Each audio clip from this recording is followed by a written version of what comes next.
génn cas yi mi ngi yokku cas communautaire yi itam bëriwaat muy mel ni ña ngiy dellu si waat ca la nga xamante ne ni dundoon nañ ko ba ñuy doog a door wala ba ñu demee ba feebar bi tàmbalee bëri ci réew mi tey ñuy dalal docteur Babacar Niang nekk directeur bu suma assistant docteur Babacar Niang mi ma ne leen woon démb daa tardé docteur yegg si la tey docteur dalal ci am ci plateau bi. maa ngi leen di nuyu monsieur Diagne et madame Touré maa ngi nuyu auditeurs yi aussi di baal wax ci retard yi démb bi circulation Dakar nag moom temps yi defe naa vous avez une émission sur la circulation. non du ñàkk moom dinañ ko def ndax même présentateur yi dañ koy dund. tey sax heureusement Ngor laa dëkk moo tax gisoo je suis à l'heure.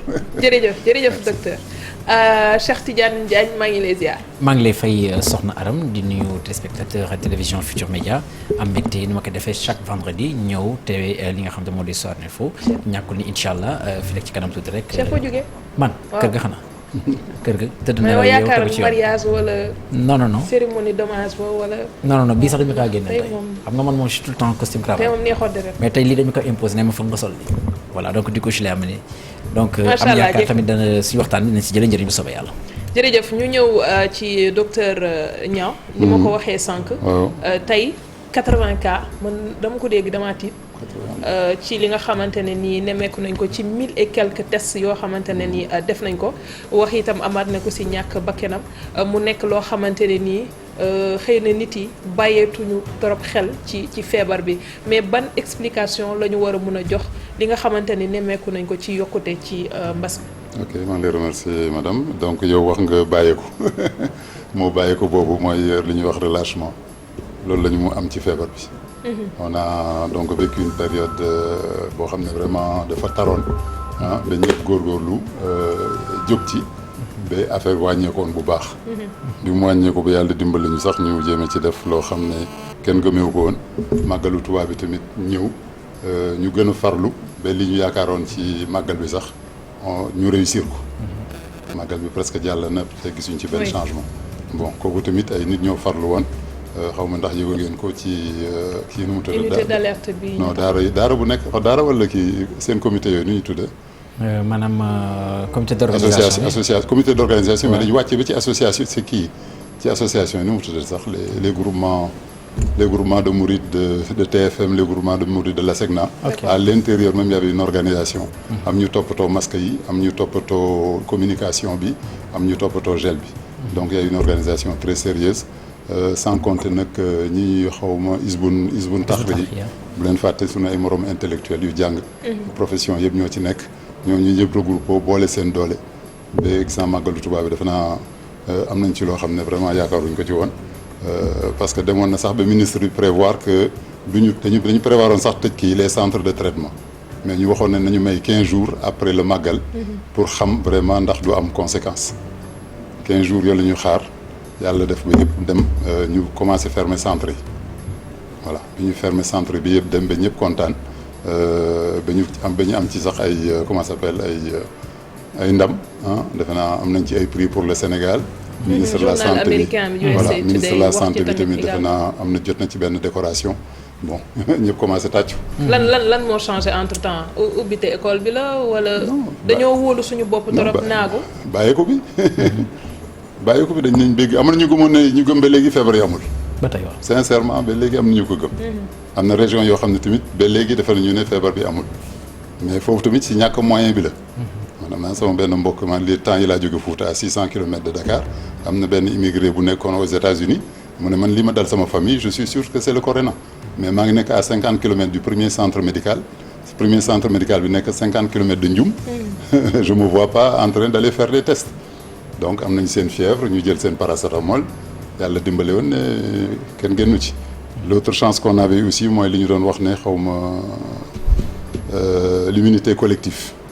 L'immunité collective mooy am na mbooloo yoo xam ne yàlla def leen di may ñu am résistance contre telle maladie wala telle maladie moo tax en Afrique lii OMS waxoon ne que bu duggee Sénégal bu duggee en Afrique ce sera catastrophe mais en fin de compte ça a été l'inverse on a géré mieux que les pays qui sont les plus nantis qui ont plus de moyens donc loolu aussi ci la woon donc ce qui fait qu'à un moment tout le monde s'est dit que yëpp alhamdulilah yëpp baax na léegi mën nañu dellu fu ñu waroon dellu ce qui fait que loi yaa ngi fi dindeeguñu leen te léegi waxaguñu regroupement waxuñu ne bu leen porter masque waxuñu ne bàyyi leen raxasu loxo.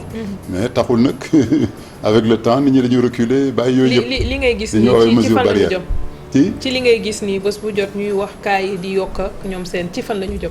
mais fan la ñu jëm fan la jóge woon fan la feebar bi jóge woon jógewul Sénégal Chine la ñu ne la jëkk a jóge Chine dem Europe. Europe ak Sénégal ñaati waxtu la. 5 heures. 5 heures ah. boo ndekkee Paris mën nga reer Dakar. relation privilégiée yi ñu am avec la France qui compte aujourd'hui 50 000 cas. 50 000 cas xaw ma naka la en wolof ñaata 50 000 en wolof. bëri na fukki junni cas par jour waxuma la par at wala par weer. te jokkoo boo am ci diggante ñaari dëkk yëpp dem dëkk leen. ñun Sénégal yëpp defe naa maladie bi yëpp defe naa aguñu 15 000 cas lañ doon wax 20 000 cas. par ci depuis mars. ba léegi àggaguñu 20 000 cas. mais ñoom ñu ngi 20 000 cas par jour. te 20 000 cas boobu loolu la ñu yaakaar pour commencer changer seeni loi parce que léegi dañu leen defoon confinement ñu bu kenn génn bu kenn doo fi soxla tant que joxewuloo autorisation. ñu yaakaar na bu ñu àggee 20 000 cas peut-être seen Noël bi ñu mën a Noël ku nekk mën a Noël en groupe. parce que objectif bu ay tubaab ay catholique mooy passer Noël seen fin d'année. dañ ne leen bu ñu yàlla dimbalee ba ñu am que 20 000 cas par jour la ñuy soog a mën a def seen Noël donc loolu te mu ngi fi donc li ñuy jegeñ ak dëkk yooyu ci la. léegi tamit bu leen fàtte sedd bi ñëw na. microbe bi liñ ci gën a xam-xam mooy temps wu sedd lay gën a am doole. d'accord. loolu la ñu wax ne tamit moo dimbale Afrique comme que aussi dañu am ay zones yoo xam ne day tàng presque maladie bu mën a développé mais bu ñu demee ba sedd bi dugg léegi ci mois de décembre jëm janvier jëm février. jëm mars bi nga xam ne foofu la feebar dugg woon Sénégal bon on a l'impression que lépp nar a ñëwaat bu fekkee defuñu dara. taxawaay bi tey lan la war a doon. dellusiwaat ci mesures yu tar yi fi defoon wax nañ fi couvre-feu docteur wax nañu masque bi nga xam ne maa ngi doon ñaan yàlla ne xanaa bu ñuy jeexal at bi. dootuñu wax waxi masque mais mel na ni xamaguñu kañ la ñuy tàkkali koog masque yi. geste barrière yi waaw ak ndox mi nga xamante ne ci yenn gox yi jafe na ndax robinet mi ngi tëj loolu tamit mënuñu koo fàtte ndax dañu war a delluwaat si loolu pour mun a wàññiwaat kaay. kooku sax du dara kooku moom ça dépend de ñun man ak yow mais léegi problème bi mooy bu ñu feebaree kan moo ñu jël en charge. centre yi tëj nañ ko. centre bi ñu ne bu Touba pare 15 jours après bu dara xewul dañ ko tëj jox médecins yi seen xaalis ñu dem toggi seen kër. centre yi ñu tëj ko. ñun privé bu ñu demee tey bay defe naa ñu ngi à peu près 6 à 7 cas. xam nga maladie boo xam ne dañu c'est gratuit puis état bi def na yëpp pour ñu faj ko gratuitement. bon ñooñu bu ñu demee dans le privé c'est que am na jafe-jafe yu ñu am. donc ci privé bi léegi tey man mën naa compter si sama service rek am naa ci 2 ba jëm ñett d'accord am na beneen collègue bu ci am 6 donc bu privé bi amee 6 mën ngeen ko multiplier par 20 pour wane ne ñii ko soxla tey bari nañu tey rek la ñu refuser benn cas bu grave boo xam ne benn personnalité d'une grande compagnie. mais dañ ko waroon dugal en réanimation te ñun suñu réanimation bi prévoirul ay cas yu contaminé quoi voilà donc du question kay nu ñu ciy génn léegi mooy suñu problème ñu ngi ciy dugg mais nu ñu ciy génn te président defe naa nee na amul moyen yi mu amoon waaw wax na ko ndax wax na ne attanuñ ko sax suñu koom du ko attan wax na ko ba mu leer mais man li ma ci gisoon tout de suite li gën a urgent mooy fermer aéroport bi mais boo xoolee aéroport quand même y a presque plus de cas parce que très souvent ñu génn 0 cas importé bon je sais pas trop si vous doutez en tout cas de la véracité en tout cas des chiffres mais officiellement ci chiffres yi nga xamante moom moo jógee au niveau du ministère de la santé moo dit que les cas importés léegi daanaka maîtriser nañ ko yaakaar naa tey sax on a 0 cas importé si toutefois mes souvenirs sont bons mais au niveau de la communauté la ñuy gis nii si la am explosion boobu et principalement à Dakar tey jii est-ce que jotul que ñu xoolaat suñu stratégie c'est vrai que y a une communication par le passé jëm di ne gars yi nañ takk masque ak yooyu et tout ak gel beeg yooyu mais il me semble que gars yi bàyyeeku nañu tey jii lan moo war a mën a doon le discours pour que véritablement chaîne de contamination bi ñu arrêté ko balaa muy weesu. man de au niveau individuel xam naa ku jàng ba xam microbe amuloo problème pour comprendre léegi nag beneen communication la ñuy def envers la population nee naa leen tamit lii gën a am mooy lu nekk benn la commencé. premier cas bi février la woon. sunu mbokk français ñoo demoon vacances dem di ski yi di fooy. ñëw andiwaatal ñu ko. sunuy mbokk la ñu kenn ñeme ñu leen moo tax kenn kenn doité wu leen xaw ma doité leen joxoñ leen baaraam mais bu nekkoon Guinéen bi fi andi woon Ebola tey Sénégal yëpp xam nañu ne Guinéen moo fi dugaloon Ebola mais léeg-léeg Sénégal yu bëri boo leen laajee kan moo dugal mbas corona ci Sénégal xamuñ ko donc sutur nañ leen suñuy mbokk la ñu bekki mais fi mu jóge woon tey foofu la jógewaat lu jëm ci ñag bi nag li ñuy wax boo ko gisee gaaw ci jóg ci benn lay commencé ñaar aéroport bi dañu commencé di am importé yu bëri kenn réagirul maa ci jëkk a réagir ne déjà aéroport bi dafa am beaucoup de passe droit am na déjà commencé woon nañ def ay test sax pour ku laa dugg nga dem def test am na sax ay trafic ay trafic commencé fa am ay trafic d'influence mën fa am ñun cas yi ñu gën a am dafa reyloo sax parce que da ngay gis ku ñu dimbale ba mu génn nga dem ba ci sa famille nga tiit famille bi woote docteur kaay leen dimbali ma sama kër bii am na ku fi dugg te testé wuñ ko kaay seetal leen ma ndax amu ko donc voyez donc ça a été presque le retour li ñuy wax retour de bâton nga jëm rëccal sa kii nga bañ a def formalité nga dem sa kër nga am problème voilà test yooyu non test yi am na en fait solo laa bëgg a wax si dispositif bi pour au moins mën a wàññi cas importé yi oui c'est absolument ça c'est certain bu ñu ne la defal vrai test d'un vrai laboratoire lan nag mooy vrai test waaw loolu mooy wax ci en fait non trafic bi kay moom yéen a partout de Dakar actuellement la ñu jàpp 23 xaw ma nigériens xaw ma yu doon def ay tests ay faux tests en Europe aussi on a démantelé bon fu xaalis sax moom mu ngi noonu parce que 40 000 francs le test ku mën a def faux jaay ci 1000 à 20 000 francs mooy comme le succès des faux billets rek gis nga tout ce qui est rapide et intéressant mais mu ngi noonu mais man de li ma ci jëkk xalaat mooy aéroport bi ñu gën fa jóg encore ñu tëjaat frontière moom laa xalaat je suis un simple citoyen nekk dans les urgences mais feebar bi peut-être que sur le plan sanitaire nga koy waxee mais tamit am na benn aspect bi nga xamante ni ñu ngi ko doon wax sur le plan économique parce que xam nañu que aéroport y a beaucoup de trafic de trucs comment on appelle ça de devises et tout xaalis buy dugg buy génn dem leen tebeeg yooyu est-ce que tamit mënuñu jël une mesure intelligente bi nga xam ne dana mën a permettre ñu gën a serrer les choses pour que véritablement kuy ñëw mu wóor ni que def nga test bi et que derrière aussi que l'activité économique continue. Il faut choisir entre la vie et les finances ma ne entre la vie et les finances il faut choisir ñun en tant que médecin noonu la ñu ko gisee économiste bu ñëwee peut-être noonu la ñu ko nar a gisee mais nee naa la foofu la affaire bi dugge woon maintenant au sein de la communauté ça va être quoi du moment que léegi dugg na ci communauté bi ba commencé waat na di law je pense que là on a vu aujourd'hui tout le monde a porté son masque le président a dit mettez vos masques il y a un article qui est sorti vers toutes les polices et les gendarmeries pour ñu jógaat ci donc déjà c'est un débat je crois que même on parle bon am na titre xaw ma racoleur la xaw ma moo gis récemment sax qu'il faut remettre en place l'état d'urgence article bi liiruma ko mais le grand titre est-ce que l'état d'urgence ne va pas revenir au Sénégal si ça continue moom la état bi wax est-ce qu'on attend si ça continue ñun de en tant qu'urgentiste li ñu jàng comme méthode mooy balaa muy yàqu ngay agir mais xalaat yi ngay wax ni docteur xanaa jébbaloo ko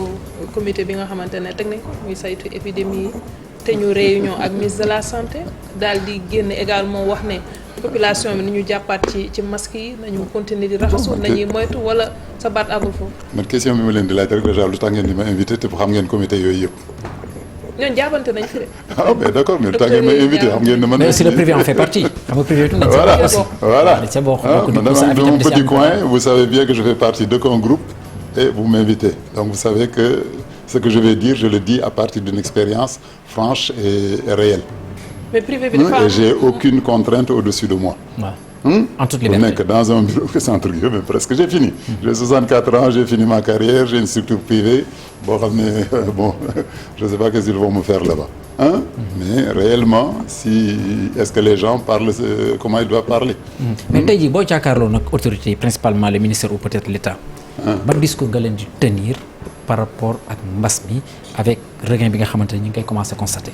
mais ñoom ñu koy gis évocation yi évoqué léegi bu ñu ne le président appuyé na ci bouton pour rappeler la police et la gendarmerie de bien accentuer sur les masques d'accord kooku wax nañ ko si le ministère de la santé a refait des affiches am na affiche yu bees yu génn xam nga ndax gis ngeen ko am na affiche yu bees yu génn yu rappeler nit ñi que les mesures barrières ne sont pas finies maintenant nag est-ce que li ma leen war a dolli mooy est-ce que médicalement ils sont prêts parce que tey man ñi ñu ma proposé pour ma jël leen ils sont allés dans des centres où c'est fermé. waaw man centre yooyu laa centre yooyu mënuñu leen tijjiwaat wala faw koppar duggaat. mooy CTE yi quoi. bon kooku nag ñu ngi leen koy ñaan comme que da ngeen ne ma wax ko président ma wax ko ministre ñu ngi ñaan président ak ministre mu waat centre yi. entre temps bu ñu amulee loolu naka la nar a demee prise en charge bi. mais Sénégal débrouillage yàgg na fi am. Sénégal débrouillage moo fi mës a am. avant-hier un malade est allé dans un hôpital militaire mais sans mbas bi c'est que li fi nekk dafa yàgg nekk te du mbas bi moo koy mën a dindi. loolu mooy wax ci en fait parce que ñu ngi wax deuxième vague. ñaar ñu ko yàlla buñ ci àggoon. mais dafa am tam yeneen feebar yoo xam ne ñu ngi à côté. te personnel bi. taxu koo bëri. ñoo war a toppatoo type de feebar yooyu yëpp. buñ ko mosulee régler dutuñ ko régler. nag ki lay woo buñ ko mosulee régler urgence la kay maa doon xam nañ koy fay rek mais nee naa le problème c'est que nu ñuy liggéeyee boobu ba léegi la médecine ñu koy liggéey ba léegi nee naa la un hôpital militaire bi passé quelqu'un qui a une maladie à opérer comme ça avec un bistouri impossible dafa dugg bi ci biir hôpital bi génnaat gisul kenn ñu obligé man par téléphone un professeur je connaissais laa def relation mu dem jëli ko kooku tam wax naa ko fi seen plateau yi ñun même dans le privé ku ñëw di faju daf may oo balaa muy ñëw man la madame Touré bi nga rencontré woon à TFM maa ngi ñëw andi sama yaay man ne mais lu tax nga may oo ça c'est du privé demal ñu faj la awa wóorul je préfère te prévenir avant may ñëw kooku même dans le privé donc imaginez dans le public ñun am nañu benn infirmière bu waroon a passer ay tests ñu war ko contaminer elle a mis 3 jours avant de passer son test 3 jours day ñëw ba hôpital ñu ne ko kii jeex na demal ba suba ki ci jeex finalement elle est infirmière ci li ñu génn donc imagine kii nekk ci marché di jaay gerteem kooku bu demee hôpital nu mu ci génne ci fi ñu génn tey xëy na ñun bokk citoyens yi wala personne lambda li ñuy xaar mooy ñu ne ñu suñu système de santé kat jot nañ ko dëgëral ci lii am na loo xamante ne buñ ci tollatee daañu mën a assurer li nga xamante ne mooy veille bi wala assurer sax li nga xamante ne nii mooy dispositif bi war le minimum mais su fekkee déjà ñi ngi tëj ay centre yeneen dafa mel ni kilifa yi déjà tourné nañ le dos li nga xamante ne mooy feebar mais kon lan la ñu jàng ci li ñu génn non li ñu jàngee mooy expérience bu bëri quand même am na ci expérience bu bëri am na ci am na liggéey bu ñu liggéey boo xam ne quand même daaw fi am parce que bu ñu demee kam bañ ne la sa mbokk tey jaañeen yi ñu ngi leen di compter benn par benn loolu de moo mu ci am amul kenn ku fi am tey mbokk koo xam ne suuluñu ko ci feebar bi nga nekk médecin nga nekk journaliste loolu bu la laalee mais il faut nga jóg ci mbas bi yéen a ngi nii xarañ ci feebar bi léegi dégg naa yéen a ngi def seen i affiche personnelle sax gis naa affiche yoo xam ne TFM moo ko sponsorisé ci dëkk bi voilà donc gis nga ñun tamit médecins yi tamit am na loo xam ne peut-être daawuñu ko def jóg nañ ci bon succès bi ñu am tamit bon am na loo xam ne ñun la am na ñoo xam ne nature bi la am na ñoo xam ne climat bi la am na ñoo xam ne li gouvernement bi def la donc moo tax aussi quand même mënuñu rejeter tout parce que nee naa leen nañu remercier tout le personnel médical tàccu leen comme on a fait dans tous les autres pays effort bi ñu def rëy na mais am na habitude yoo xam ne tamit boo ko amee du gaaw a dañ tubaab bi nee nañu ça part par une porte ça rentre ça revient par l'autre porte mais docteur yaakaar commencé na am parce que gis nañu qu'il y a des industries pharmaceutiques nga xam ne jamono gii def nañu ay recherche ba commencé prévoir génne ay garab disons en 2021 gis nañu ko avec les Allemands notamment Pfizer gis nañu ko tamit avec les Américains et tout bon le Sénégal aussi s'est placé pour véritablement acquérir disons des premiers médicaments yow présentement yan information nga ñu mën a dolli par rapport ak garab yi nga xamante ne jamono gi ñu ngi koy waaj génne pour xeex li nga xam ne moo di coronavirus bi. information bi ma la wax monsieur Diagne fàtte nga les Russes. les Russes oui bokk nañ ci. donc bu ngeen di commencé yéen seen bopp dugg dans le combat. de la guerre froide. guerre froide yéen ngi fàttaliku lan. maa ngi am ba tey voilà mu am ba léegi. parce que déjà ñu ngi placé wu waaw vaccin russe génn na kenn laalu ko. kenn waxu ko. vaccin allemand génn bokk Europe ñëpp di ko wax. mais man li ma mës a dégg ci vaccin mosuma amul benn vaccin mu ñu mës a inventé en 9 mois. feebar bi sax ñun dañ ko xamagul. sincèrement ñun faj nañ ci fajaat nañ ci mais ba léegi xamaguñ ko. mais il faut ngeen dugg il faut ñu xam ko. ku mel ni par exemple donc léegi nag y a eu le grand business corona business qui est là. gis ngeen rawul ni mu jàppante waa France ak ay naataangoom ak ay kii Nivaquine bu mu bëggoon utiliser nañ ko Nivaquine bi même bu baaxee cherul. da ngeen dégg wax boobu. baax na mais cherul utal ñu médicament bu cher. parce qu'il y a des enjeux économiques et financiers derrière. et politique. Et politique et de grande puissance. Ouais. mais directeur de la santé ci bi muy wax docteur Marie Khemesse ne Sénégal vaccin Moderna bi la gën a mën a bàyyi xel te ndax liñ ci wax en terme de rentabilité laa koy wax xaw ma d'efficacité. 94,5. ci li ñu wax ne efficacité la am ci mbas mi. tey Sénégal est-ce que am na possibilité mën a acquérir loolu fekkee déjà ñun centre yi tëj nañ ko te ñu ngi jooy. li nga xamante ne nii mooy jafe-jafe économique. balaa ngay acquérir il faut nga tester. essai clinique moom xanaa nag ci li ñu jàpp essai clinique war nañ ko mën a def ba pare. ci bëggoon bëndal BMW bu rafet. day fekk ñu essayé benn BMW nga xam ne BMW mu ngi daw. day xam ne mu ngi génn de la gamme. mais vaccin bu ñu inventé en 9 mois boo xam ne ci kan lañ ko essayé d'abord. ci ay cobayes. parce que voilà mais yéen cobayes tout ça. parce que cobayes yi rek déjà les animaux rek ça prend déjà 4 à 5 ans. ah ouais. les phases de test. animaux rek. war na ak 4 à 5 ans. mais est-ce que tamit mbas mi nu mu bettee àdduna taxul tamit que gars yi gën a yokk seen xarañte pour que véritablement mais nag am na yow mën a am les résultats parce que. mais nit bu ñu koy concevoir en 9 mois. mënoo yàkkamte bi def ko en 3 mois. quand même là je suis d'accord. waaw vraiment. loolu yàkkamti mënoo ko créer en 9 mois. nit bii nga xam ne yàlla daf ko créer en 9 mois li mu àndal yëpp. mënoo am li ko war a régler en allant vite. antibiotique bi gën a simple aspirine bi gën a simple inventé wuñ ko en 3 mois.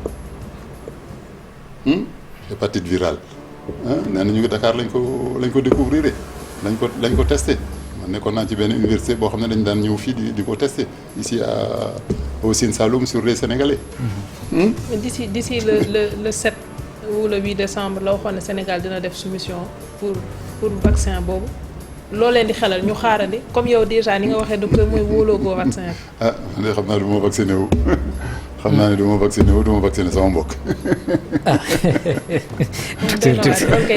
waaw man ña ngeen bi daal moom. c'est pas la première fois yéen les dames là vous en savez quelque chose. Oui. Les jeunes filles il y a un vaccin contre le cancer qu'il faut faire très tôt. bu bokk ci programme élargi de vaccination. le lycée français ngi nii benn xale bu jigéen bu fa nekk y a un dispensaire mais vacciné guñ leen.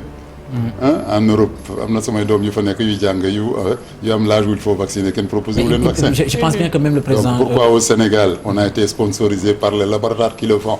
la séance boobu bu ñu ko yemee génn waatal film bi la séance d'inauguration a été payée par le laboratoire qui vend le vaccin. Donc c'est ce qu'on appelle la Big Pharma. Qui est très puissante autant au niveau financier qu'au niveau humain. tey bu ko neexoon seen directeur bi toog fii di ko jaayal médicament bi. Ils ont des techniques de te payer des voyages de te payer des trucs. de te sponsoriser le carrément. Même boo nekkee étudiant ñun en France on était étudiant on nous trouvait dans les laboratoires venaient nous trouver dans les hôpitaux pendant qu'on était étudiant. di ñu payer ay vacances di ñu proposer ay appareils di ñu ubbil ay comptes. maanaam formaté même compte bancaire dañ la koy ubbi. Donc pour vous te dire qu'il ne recule devant rien. Ça arrive aux enjeux financiers. Je veux dire qu'il faut faire encore très attention par rapport ak ci li nga xamante ne ci la ñu jëm te jàppagum ci masque yi ak raxasu bi. masque bi raxasu bi gaaw a faj tamit erreur bi ñu def ci maladie bi mooy demal nga xaar ba nga sonn ngay soog a ñëw. parce que boo xoolee quand même taux de guérison bi moom franchement. malgré tout quand même ñu ne dootuñu testé asymptomatique yi kay dañuy. am na ñoo xam ne sax duñu am test ñun sunu mbokk yaa ngi fii di sam-samu. xam nga façon faju dafa bari. tey ki am appendicite ginnaaw caajaay fii amul chirurgien bu fa nekk bu mu def kooku te mu ngi faju de. kooku day dem ñu takkal ko masam famille bi toog di ko ruyal di xaar lu yàlla def loolu tamit faju la. am na faju ak résultat bi gën a baax. d'accord moo tax aussi dafa am faju tubaab ak faju ñuul ak faju indien ak faju chinois. ban mooy critère bu baax est-ce que tous les appendicites on doit les mettre sur une table les opérer les ouvrir. D'accord alors question baa ngi noonu. jërëjëf docteur Babacar Niang dinañ ñëwaat si moom si kanam. ñu delloo la kàddu gi. jërëjëf Mamadou Mouhamed Ndiaye ñoo dellu soit suñu gan di docteur Babacar Niang jiite Suma Assistance docteur gis nañ ci élément bu mujj bi ak Maymouna Ndiaye ne takk der yi tàmbali nañu di def li nga xamante ne nii mooy dogal bi ñu génne ngir commissariat yeeg bërëb yi nga xamante yëpp dañuy fexe yoon daal di am ci réew mi ñu jëfee ko waaye mel na ni nit yi ba tey am na si ñoo xamante day fàtte la ñuy wax ne loolu ñu def ndax masque yi xëy na seen xel tàmbali nañ ko tegee de côté yaakaaroon ne feebar bi dañ na. ko koy moom loolu la ñu wax loolu yaa ne que c'est bon que loolu moom wóor na ne que amoon nañu benn bàyyeeku boo xam ne du ci ñoom sax man nee naa la dans mon service dama mujjee licencier 2 personnes pour faute lourde. fi ñu war a sol seen tenue d'un service médical boo xam ne c'est dangereux ñoom mën nañu infecté mën nañu beneen malade mën nañu infecté ñëw hospitalisé. Il a fallu ce qu'on dit le bâton pour même pas y arriver pour au moins arriver à avoir une certaine conduite léegi nag li ma gënoon a xalaat nag au lieu de ñuy def ay contraventions yu 3000 defe naa ni Touba defoon commandé ay masques. ay millions de masques ba ñu ne masques yi sax ëpp na. waaw jox ko ñëpp kooku tamit mënoon na gën a sensibiliser nit ñi. mënoon na gën a sensibiliser nit ñi puis nit ñi tamit gën ci am motivation quoi. motivation gën ci farlu. parce que loo xam ne dañ lay dóor pour nga defar ko bon li nga ciy dese du bari te day feebar doo ko mën a gën a comprendre sax mais bu fekkoon ni ñun dañu wane ne que vraiment masques yi am nañu importance ñun ñi ñu waxoon ñëpp joxe leen ay milliards pour dimbale président nañ leen ñu jënd ay masques. commencé ko maye. di distribuer ko ci askan bi. alors beneen fait boo xamante ne laalewul ak Covid bi. waaye bëgg naa ci am. sa xalaat en tant que professionnel de la santé mu di coow li nga xamante ne fës na ak centre de redressement yi nga xamante ne nii Serigne Modou Kara moo ko moom ñu gis fa ci ay images yi nga xamante ne gannaaw gendarmerie nationale dem na fa traitement boo xamante ne teg nañ ko ay nit te ña ko fa teg nekk ay nit yoo xamante ne nii ca la nga xamante ne loolu la ñu santaane woon idée bi bokk la ñu waxoon ci centre yi jëfewuñ ko loolu lan la lay def en tant que professionnel de la santé. Non débat boobu dañ ko jële fitina ba tamit ñu ngi laaj est-ce que amul lu nekk ci suuf parce que centre boobu man jëfandu naa ko bu Wakaam bi bu daaru bu géejawaay bi d'accord daaru bu géejawaay bi sama doom amoon na problème ba yàlla def mu nar a dee sax ñu sauvé ko 2 fois lii tax tey muy dund ba def média tey muy 3e année de média quelque part mais tey damay sant centre boobu ni ñu fay duggee man mii nekk médecin j'étais très prudent am na police bu nekk foofu ci géejawaay foofu laa jëkk a dem ne leen centre bi de gis naa ko ñu ngi fay placer ay nit yoo xam ne ànduñu wax seen sago est-ce qu'il y a tous les moyens pour les prendre en charge ñu ne ma ñoom commissaire yi si boppam moomu toogloo ci bureau ne na mosul dégg benn problème ci centre bi. donc ñoo la encouragé pour nga dem. première chose voilà encouragé wu ñu sax man tamit dama gëstu ba sonn nekk médecin nekk ak sama doom may gis muy def ay overdose di bëgg a dee mais mu jaral ma yëpp ma ut fépp fu ma ko mën a defar gisuma ko benn centre moo fi nekk ay français ñoo ko moom moo nekk Mbour ñoom seen i booy seen xale yi am problème la ñuy andi foofu denc leen foofu. dans les conditions yi ñu yaakaar.